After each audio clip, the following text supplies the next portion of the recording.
ಶ್ರೀಕೃಷ್ಣ ಒಂದೇ ಜಗದ್ಗುರು. ಭಗವದ್ಗೀತೆ ಸನಾತನವಾದಂಥ, ಪ್ರಾಚೀನವಾದಂಥ, ಆಧ್ಯಾತ್ಮಿಕ ಶ್ರೇಷ್ಠವಾದಂಥ ಗ್ರಂಥವ ಯಾವುದು ಅಂದರೆ ಭಗವದ್ಗೀತೆ.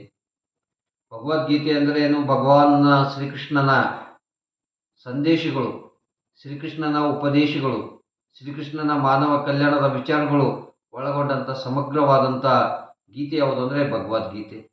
ಯಾಕಂದರೆ ಮೂರು ಲೋಕದ ಒಡೆಯನಾದಂಥ ಭಗವಾನ್ ಶ್ರೀಕೃಷ್ಣ ಭೂಲೋಕಕ್ಕೆ ಆಗಮಿಸಿ ಮಾನವ ಕಲ್ಯಾಣಕ್ಕಾಗಿ, ಧರ್ಮದ ರಕ್ಷಣೆಗಾಗಿ ಹುಟ್ಟಿದ್ದು ಈ ಪವಿತ್ರವಾದಂಥ ಭರತ ಭೂಮಿಯಲ್ಲಿ ಅಂಥೇಳಿ ನಾವು ಹೆಮ್ಮೆ ಪಡಬೇಕು ಮತ್ತು ಖುಷಿ ಪಡಬೇಕು. ಭಗವಾನ್ ಶ್ರೀಕೃಷ್ಣ ಈ ಭೂಮಿ ಮೇಲೆ ಹುಟ್ಟಿದ್ದು ಏಕೆ ಎಂಬುದು ನಾವು ಅರ್ಥವನ್ನು ಮಾಡಬೇಕು. ಯಾಕಂದರೆ ಮಹಾಭಾರತ ಅಂದರೆ ಎರಡೇ ಶಬ್ದಗಳಲ್ಲಿ ಹೇಳ್ಬೋದು ನಾವು. ಯಾವುದಕ್ಕಾಗಿ ಅಂದರೆ ಧರ್ಮದ ರಕ್ಷಣೆಗಾಗಿ, ಅಧರ್ಮವನ್ನು ಸಂಹಾರಕ್ಕಾಗಿ ಅಂತ. ಭಗವಾನ್ ಕೃಷ್ಣ ಅದಕ್ಕೆ ಇಲ್ಲಿ ಪಾಂಡವರು ಮತ್ತು ಕೌರವರ ಮಧ್ಯೆ ನಡೆದಂಥ ಒಂದು ಸಂಭಾಷಣೆಯ ಒಂದು ಮುಖ್ಯಾಂಶಗಳನ್ನು ನಾವು ಸಾಮಾನ್ಯವಾಗಿ ಇಲ್ಲಿ ಕಾಣುತ್ತೇವೆ. ಭಗವಾನ್ ಕೃಷ್ಣ ಯಾವ ಪರವಾಗಿದ್ದ, ಯಾವ ಪಕ್ಷದ ಪರವಾಗಿ ನಾವು ಅರ್ಥವನ್ನು ಮಾಡ್ಕೋಬೇಕು. ಭಗವಾನ್ ಕೃಷ್ಣನನ್ನ ಅರ್ಥವನ್ನು ಮಾಡ್ಕೋಬೇಕಾದ್ರೆ ಮೊದಲು ನಾವು ಅರ್ಥವನ್ನು ಮಾಡ್ಕೋಬೇಕು. ಯಾರ ಪರವಾಗಿದ್ದ ಭಗವಾನ್ ಕೃಷ್ಣ ಅಂತ? ಧರ್ಮದ ಪರವಾಗಿ ಇದ್ದ. ಧರ್ಮದ ಪರವಾಗಿ ಅಂದ್ರೇನು? ಸತ್ಯದ ಪರವಾಗಿ, ನ್ಯಾಯದ ಪರವಾಗಿ ನಿಂತಿದ್ದು ಭಗವಾನ್ ಕೃಷ್ಣ. ಪಾಂಡವರು ಯಾವ ಪರವಾಗಿದ್ರು ಅಂದರೆ ಸತ್ಯದ ಪರವಾಗಿ. ಅದಕ್ಕಾಗಿ ಭಗವಾನ್ ಕೃಷ್ಣ ಎಲ್ಲಿರ್ತಾನೆ ಅಂದರೆ ಎಲ್ಲಿ ಧರ್ಮ ಇರ್ತದೋ, ಎಲ್ಲಿ ಸತ್ಯ ಇರ್ತದೋ ಅಲ್ಲಿ ಕೃಷ್ಣನ ಒಂದು ಸಂಕೇತ, ಕೃಷ್ಣನ ಆಶೀರ್ವಾದ, ಕೃಷ್ಣನ ಕೃಪೆ ಇದ್ದಾಗ ಮಾತ್ರ ನಾವು ಜೀವನದಲ್ಲಿ ಸಾಧ್ಯ ಆಗ್ತದೆ. ಹಾಗಾಗಿ ಭಗವಾನ್ ಕೃಷ್ಣ ಅದಕ್ಕೆ ಭಗವದ್ಗೀತೆಯಲ್ಲಿ ಮೊದಲನೇ ಅಧ್ಯಾಯದಲ್ಲಿ ಮೊದಲನೇ ಶ್ಲೋಕದಲ್ಲಿದೆ, ಧರ್ಮ ಕ್ಷೇತ್ರೆ ಕುರುಕ್ಷೇತ್ರೆ.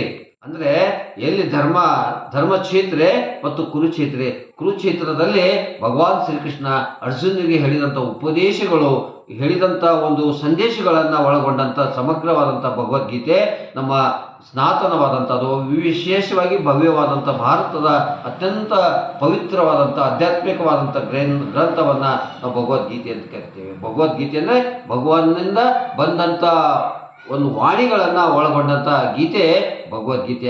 ಭಗವದ್ಗೀತೆಯಲ್ಲಿ ಭಗವಾನ್ ಕೃಷ್ಣನಿಗೆ ಏನಂತ ಕರೀತಾರೆ ಅಂದರೆ ಈ ಧರ್ಮದ ಜನಕ, ಧರ್ಮದ ರಕ್ಷಕ, ಧರ್ಮದ ಉದ್ಧಾರಕ, ಧರ್ಮದ ಪರವಾಗಿ ನಿಂತಂಥ ಪ್ರಭು ಯಾರಾಗಿದ್ದಾರೆ ಅಂದರೆ ಭಗವಾನ್ ಕೃಷ್ಣ. ಹಾಗಾಗಿ ಆ ಕೃಷ್ಣನನ್ನು ನಾವು ಅದಕ್ಕೆ ಪುರಂದಾಸರು ಹೇಳ್ತಾರೆ, ಕೃಷ್ಣನೆಂದರೆ ಕಷ್ಟವೊಂದು ಬರೋದಿಲ್ಲ ಅಂತೇಳಿ ಪುರಂದಾಸರು ಹೇಳ್ತಾರೆ. ದಾಸರಲ್ಲಿ ಶ್ರೇಷ್ಠವಾದಂಥ ದಾಸ ಪುರಂದಾಸರು ಈ ರೀತಿಯಾಗಿ ಮಾತಾಡ್ತಾರೆ. ಹಾಗಾಗಿ ಭಗವಾನ್ ಕೃಷ್ಣನನ್ನು ನೆನೆದರೆ ಪರಮಾನಂದವಾಗುತ್ತದೆ. ಪರಮಾತ್ಮನನ್ನು ನೆನೆದರೆ ಧರ್ಮದ ಪರವಾಗಿ ನಾವು ನಿಲ್ಲಕ್ಕೆ ಸಾಧ್ಯ ಆಗ್ತದೆ. ಹಾಗಾಗಿ ನಮ್ಮ ಜೀವನದಲ್ಲಿ ಕೂಡ ನಾವು ಧರ್ಮದಿಂದ ನಡಿಬೇಕಾದ್ರೆ ಭಗವಾನ್ ಕೃಷ್ಣನ ಹೇಳಿದಂಥ ಸಂದೇಶಗಳು, ಪರಮಾತ್ಮ ಕೊಟ್ಟಂಥ ಒಂದು ಮಾರ್ಗದರ್ಶನಗಳನ್ನು ನಮ್ಮ ಜೀವನದಲ್ಲಿ ಅಳವಡಿಸ್ಕೊಳ್ಬೇಕು ಮತ್ತು ಬದುಕಬೇಕು ಎಂಬ ನಿಟ್ಟಿನಲ್ಲಿ ಇವತ್ತು ನಾವು ಈ ಮೊದಲೇ ಅಧ್ಯಾಯದ ಕೆಲವು ಶಬ್ದಗಳನ್ನು ತಮ್ಮ ಎದುರಿಗೆ ಹೇಳ್ತಾ ಇದ್ದೇನೆ.